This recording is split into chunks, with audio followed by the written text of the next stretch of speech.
tout pour les projecteurs.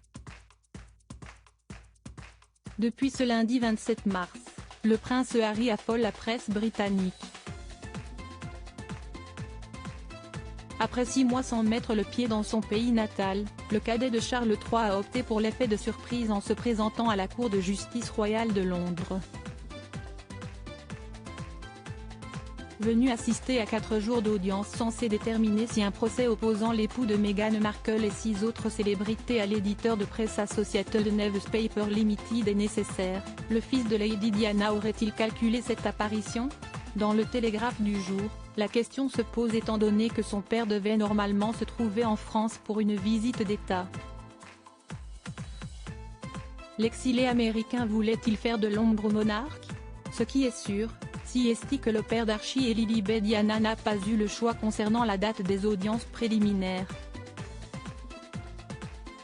Cependant, aucune des personnalités ayant porté plainte n'était obligée d'y assister. Harry savait tout de même parfaitement que Charles III serait occupé outre-Manche, avec son premier voyage officiel en qualité de souverain, souligne le journal anglais. Mais à 2 jours de cette rencontre importante, Emmanuel Macron a préféré reporter, voyant les tensions concernant la très contestée réforme des retraites s'accroître en vue de son déjeuner au château de Versailles avec le roi. Supérieur à Prince Harry et Camilla, retour en images sur une relation mouvementée. Harry voulait-il perturber l'opération séduction de Charles III en France ? Le prince Harry avait-il conscience que son apparition surprise à Londres perturberait certainement l'opération séduction européenne de son père ? Rien n'est moins sûr. Mais Buckingham Palace aura sans aucun doute noté l'étrange coïncidence, peut-être pensée dans le but d'éclipser Charles III. Dans ce cas-là, un point de non-retour semble avoir été dépassé dans la relation père-fils, largement distendue depuis 3 ans avec l'exil volontaire de Meghan et Harry aux États-Unis. Il faut dire que de nombreux événements notables sont venus compliquer les liens entre les Sussex et les membres de la couronne depuis les funérailles d'Elisabeth II, en septembre 2022.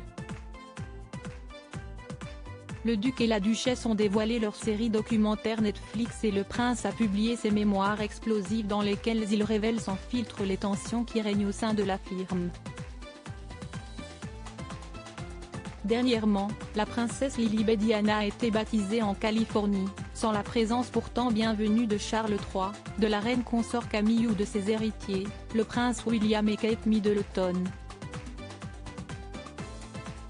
Ne resterait-il que descendre de la relation autrefois étroite entre Harry et sa famille ? Le couronnement du monarque, le 6 mai prochain, sera peut-être l'occasion de les raviver. Crédit Photo, agence.